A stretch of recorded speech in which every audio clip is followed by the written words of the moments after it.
पहले तो यहाँ आए हैं, ये तो मेरा घर है। यहाँ से आपने शुरुआत की थी? नहीं, शुरुआत तो ये तो मेरा घर है, और कोई भी आदमी, कोई भी व्यक्ति जब घर जाता है उससे ज़्यादा प्रशंसा क्या हो सकता है नहीं? इसकी प्रशंसा तो किया नहीं जा सकता है, जिसका अनुभूति हम महसूस कर रहे हैं कि अपने घर आए हैं, अपने लोगों से मिल रहे हैं, अपने परिवार से मिल रहे हैं, तो इसका तो कुछ कहना ही नहीं।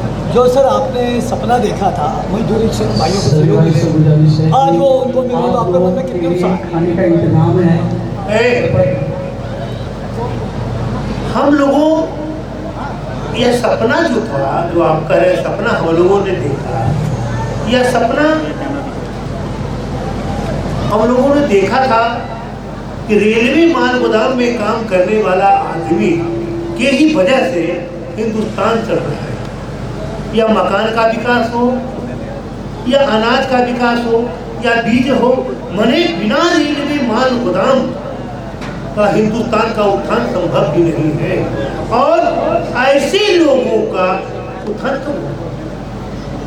जो सीमेंट हो, छड़ हो, गिट्टी हो, बालू हो, बीज हो, तमाम हिंदुस्तान के सारे व्यवस्थाएं एक दूसरे से दूसरी जगह पहुंचाने का काम करता है, या ट्रक के माध्यम से हो, या रेल के माध्यम से हो, या पानी के जहाज के माध्यम से हो, या एयरलाइंस के माध्यम से हो, वहाँ मजदूरी काम करता है। इसलिए हम लोगों ने इसको ठाना था कि सबसे अंतिम व्यक्ति रेलवे माल गोदाम में काम करने वाला मजदूर है, उसकी बेहतरी की लड़ाई हम लोग लड़ेंगे, और लड़ने का काम किया। बीच बीच में छोटा मोटा बाधा आते गया, इसलिए समय बहुत लग गया, लेकिन आज हम गर्व से कह सकते हैं आपके माध्यम से कि रेलवे माल गोदाम में काम करने वाला मजदूरों का अच्छा दिन आ गया। सर, जो आपने पौधा लगाया था, आज वो पौधा एक पेड़ बन चुका है, तो कितना उत्साह है आपके? उत्साह का तो वर्णन नहीं किया जा सकता है।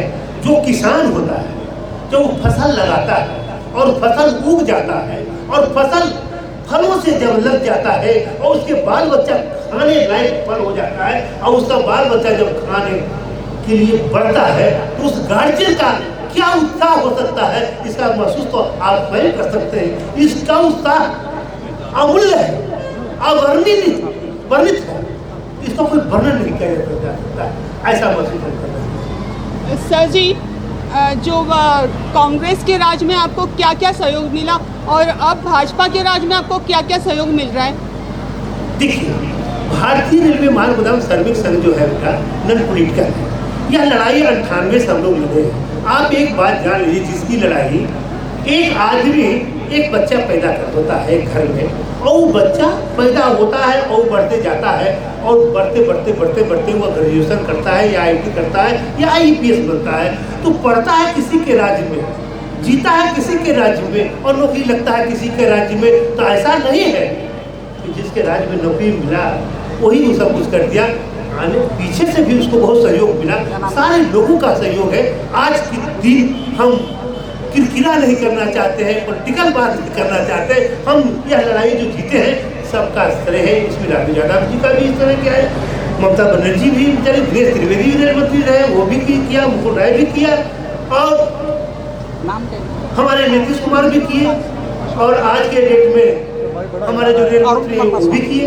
लेकिन यह जो सोच था, सबसे बड़ा सोच था, यह माननीय साहेब सिंह वर्मा, अटल बिहारी वाजपेयी की सरकार में, माननीय इसी क्षेत्र से सांसद हुआ करते थे हमारे डॉक्टर साहेब सिंह वर्मा, उसने इस पेड़ को, हम लोग तो पेड़ बीज लगा दिया था, लेकिन उन्होंने इसको सींचने का काम किया, और 28 अक्टूबर 2003 को इस पेड़ में एक छोटा सा फल लगाने का काम किया, जो आज पूर्ण रूप में फल गया है, और हमारे मजदूर इसको लाभ उठाने का। सर, यह सीमेंट साइडिंग, इसको ज़्यादा लोग जानते हैं इस इलाके में, और यह साइडिंग दशकों से काम कर रहा है। आज़ादी के बाद से साइडिंग काम कर रहा है, और मजदूर पूर्वांचल के और पीढ़ी दर पीढ़ी करते रहे। जो मजदूर शुरू में थे, उनके पोते और चौथा जनरेशन काम कर रहा, बावजूद 50 वर्षों से वो डिमांड करते रहे, और आज भी डिमांड की हालत में है। यूनियन आई और गई, वो उसी अवस्था में है। यह बात आपका 100% सही है, और इस बात को हम मानते हैं। लेकिन आपने कहा यूनियन आई और गई, है ना? बहुत से ऐसे लोग होते हैं, ऐसे सब कुछ होते हैं जो आता है और खा के चला जाता है। अब बहुत सा ऐसा पुत्र होता है कि अपने जीवन को अपने पूर्वजों के लिए, आने वाले पीढ़ी के लिए एक एक कतरा बहा देने का काम करता है। उसी में से भारतीय रेलवे माल गोदाम सर्विसन 98 में आया और उस समय से लड़ाई लड़ते लड़ते आज फलीभूत करने के बाद हम यहाँ पर लोगों को बताना है। और आने जाने वाला का तो कमी नहीं रहता, उससे तो बहुत संख्या मिलेगा। आप कहीं रोड पर जाइएगा तो बहुत से आपके साथ डुप्लीकेट भी मिल जाते हैं पत्रकार, मिलते हैं, बहुत सारे लोग को ब्लैकमेल करते हैं। ये कुछ ऐसे पत्रकार जो हैं जो आज भी चौथा खंभा को जीवित रखे हुए हैं, तो हिंदुस्तान ही नहीं पूरे विश्व में इसका नाम होता है। आप चौथे खंभे की बात करें तो मैं कामगार इंडिया से हूं, मैं जय निवास हूं, और यहाँ HMS का दबदबा ऐसा बताया जाता है, और यहाँ के स्थानीय नेता अरुण कुमार विद्रोही, आप अरुण कुमार पासवान, अपने को उनसे डिफरेंस कैसे मानते हैं और उनसे क्या कुछ अलग करना चाहते हैं आप? अरुण कुमार विद्रोही जी और अरुण कुमार पासवान में क्या डिफरेंस है? हम लोग में कोई डिफरेंस नहीं, नीति की लड़ाई होती है। मेन उद्देश्य तो हमारा यही था कि रेलवे माल गोदाम में काम करने वाले मजदूरों का अधिकार मिले और उसकी लड़ाई करें। इसलिए हम, आपको मालूम होगा या आप विद्रोही जी को जानते होंगे, मैं भी जानता हूँ चक्र से, इसलिए उनके बारे में जब जाने तो कम से कम 25 बार उनका डेरा पर जाकर हम मीटिंग की कि विद्रोही जी आप सहयोग करें और इस लड़ाई को आगे बढ़ाएं। लेकिन वो हिंद मजदूर सभा से जुड़े हुए थे, और क्या नाम था उनका, एक नेता थे सरदार सिद्धू, हाँ सिद्धू जी थे। तो वो कहे भाई जो सिद्धू जी कहेंगे वही करेंगे, और ऐसे क्या कर सकते हैं।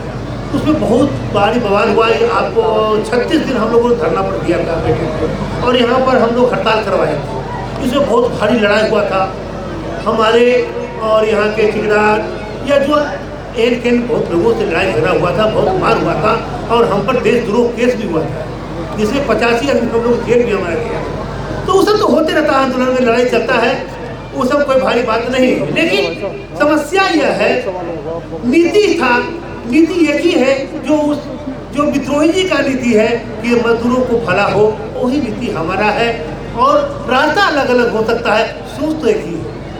सर राष्ट्र नया आयाम क्या है आपका? आगाही राष्ट्र नए आयाम जो आने वाले समय में मजदूरों की भलाई के लिए क्या कुछ आप करेंगे? भलाई करने के लिए नहीं, सबसे पहला तो काम है कि हम राष्ट्रव्यापी दौरा पर निकले हैं। आज से शुरू हुआ है, पूरे हिंदुस्तान के कुछ जगहों पर हमको जाना है और 2 काम करना है। एक तो सरकार की तरफ से जो मजदूरों को मिला है, 1 मिनट सर, उसको हमको बताना है कि तुमको क्या क्या मिला है और इसको कैसे लाभ देना है। जिस तरह से भारत सरकार में रेल विभाग ने हमको QR कार्ड दिया, हम लोग लड़ाई लड़े रेल से, तो एक महाधिवेशन करके रेल मंत्री ने लगभग 10 लाख मजदूरों के बीच में हमको QR कार्ड दिया। पहले तो मजदूर के पास कुछ था ही नहीं, काम करता है कि नहीं करता है, क्या है, तो एक कार्ड दिया जिसका नाम रखा उसने QR कार्ड। और अभी सरकार 4 कोड के माध्यम से लेबर कार्ड दिया है। अब है कि उसी, अब तो यह लेबर कोड जो है, लेबर कार्ड जो है, कई सारे भी लिंक करके कर लेगा, लेकिन यह कैसे पता चलेगा वह मजदूर रेलवे माल गोदाम का ही है। इसलिए उसको लिंक करने के लिए हम लोगों ने बताने जा रहे हैं कि तुमको QR कार्ड से और लेबर कार्ड को लिंक करना है। जिस तरह से हर बैंक में पहले खाता हम लोग खोले हुए थे तो आधार कार्ड नहीं था, लेकिन फिर लिंक हुआ, उसी तरह से लिंक जिसका हो जाएगा उसको हक अधिकार मिलेगा, और वही मजदूर ओरिजिनल माल गोदाम में काम करेगा, और जो सरकार की तरफ से सुविधा मिला उसको मिलेगा। ठीक है, करो सर। अक्सर हर बार देखा जाता है कि जो भी सुविधा होती है वो अंतिम व्यक्ति तक नहीं पहुँच पाती है। आपका राष्ट्रपति दौरा किस तरह अंतिम व्यक्ति तक नहीं पहुँचता है, इसमें सरकार ही दोषी खाली नहीं, हमारे साथ नेता भी दोषी होता है।